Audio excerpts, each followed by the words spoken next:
Kembali lagi di Do It, Dunia Wirausaha Tabalong, yang muda yang berwirausaha.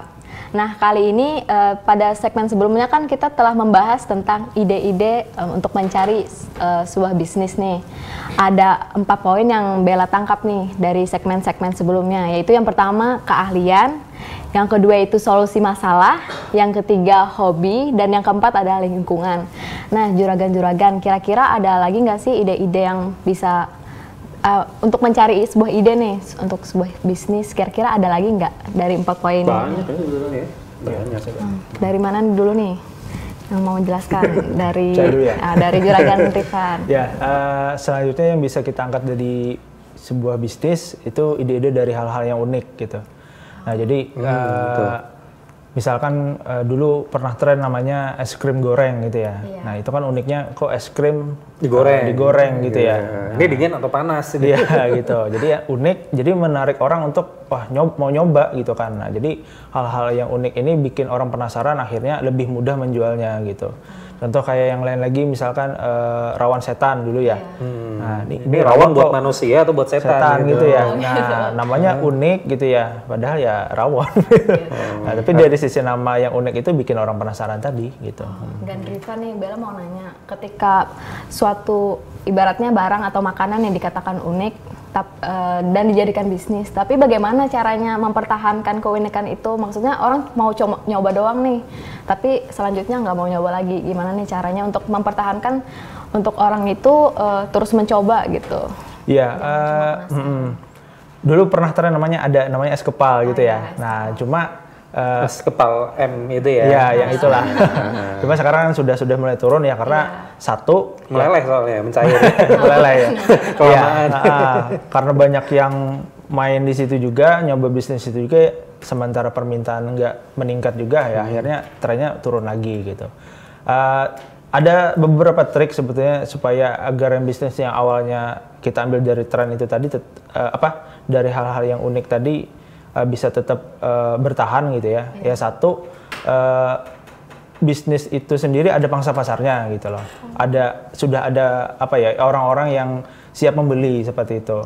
Nah, yang kedua, produknya harus bisa memenuhi keperluan si target pasar tadi gitu. Nah, misalkan kalau bikin misalkan tadi contoh yang unik, ada teman saya pernah bikin rendang rasa coklat namanya. Itu unik, bikin pengen ngerasain, tapi setelah saya coba, saya trauma gitu. Di luar ini ya, di luar ekspektasinya gitu. Namanya sih unik ya. Kita coba rendang nggak ada, coklatnya nggak ada, nyampur, akhirnya wah ini makanan apa ternyata gitu gado-gado. Ya. Iya, jadi nggak sekedar unik, tapi harus bisa nyelesain masalah target pasar. Contoh kalau yang makanan ya harus enak, tetap harus enak, tetap harus kita nagih makannya gitu.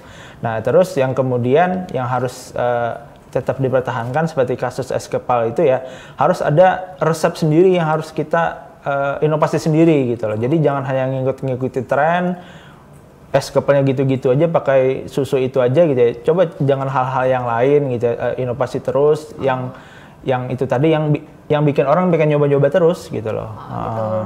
Nah, selanjutnya Bella juga mau nanya nih, ketika kan sebuah produk dikatakan unik, gimana sih meyakinkan konsumen bahwa produk itu layak untuk dimakan? Kan kalau kita membuat produk yang unik, tapi kan pasti berbeda dengan yang lain nih.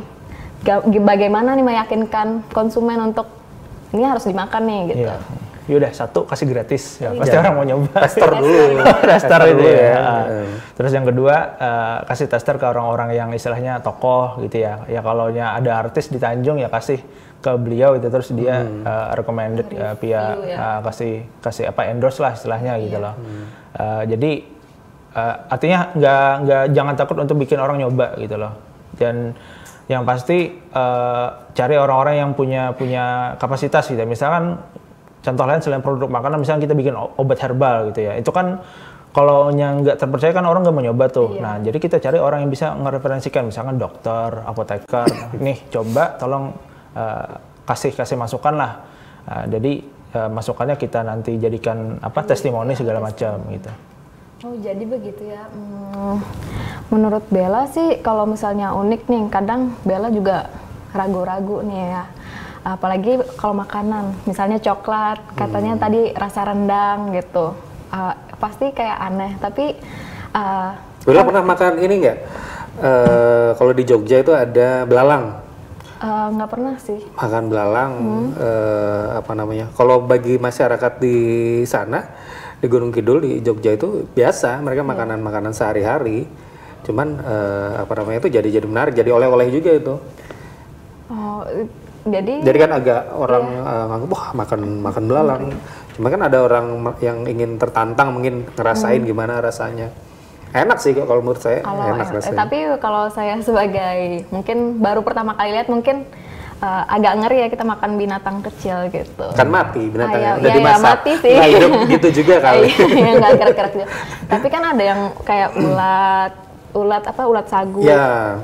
Itu misalnya kalau yang hidup kayak di Papua gitu ya. Iya, kalau juragan Rifan atau juragan juragan Genta mau bikin usaha itu gimana yang nyakininnya gitu?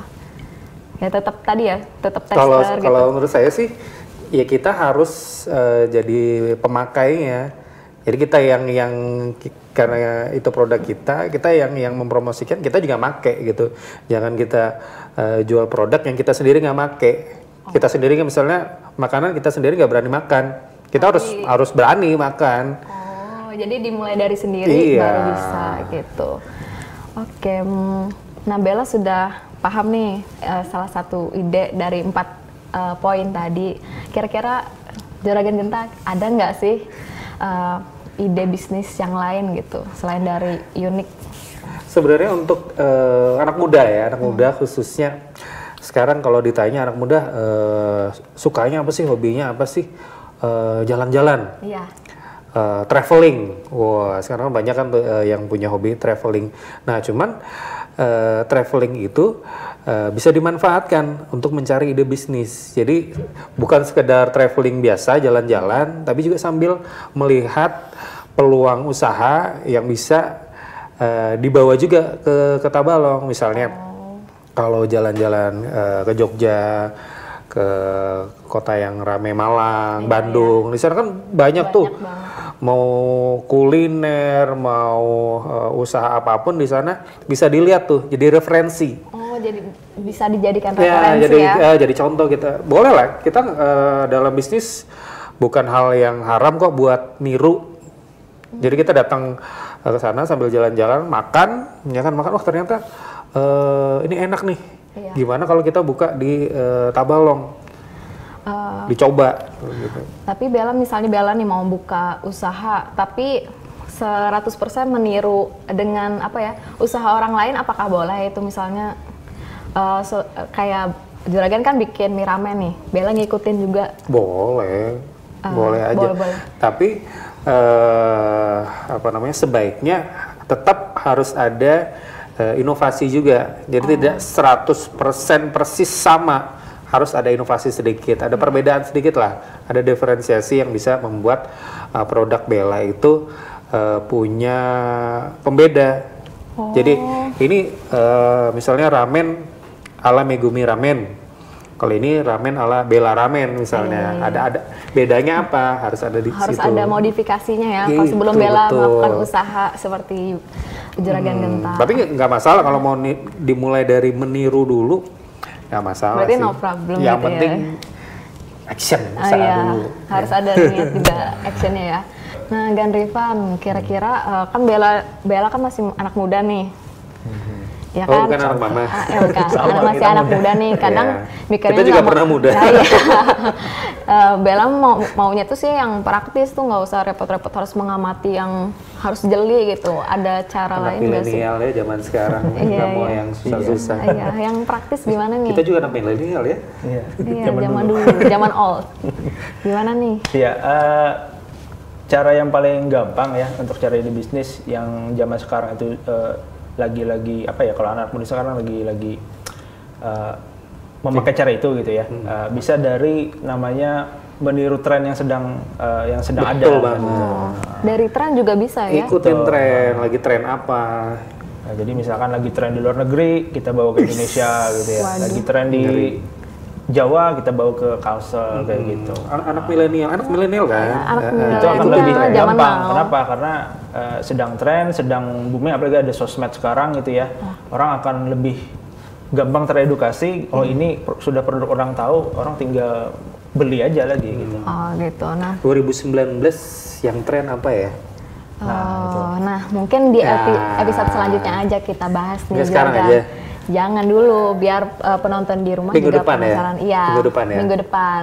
Terima kasih kepada juragan-juragan yang yang telah membagikan sebuah pandangan agar sobat-sobat muda di rumah bisa memulai sebuah bisnis dari yang juragan-juragan bilang tadi. Nah, Bill Gates pernah mengatakan bahwa lakukanlah apa yang kalian suka dan jadikan itu sebuah bisnis.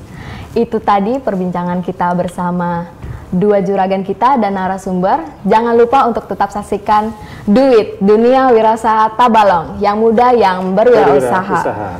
Saya Bella Octavia Nenggolan dan kru yang bertugas mengucapkan pamit dan undur diri. Sampai jumpa di episode selanjutnya.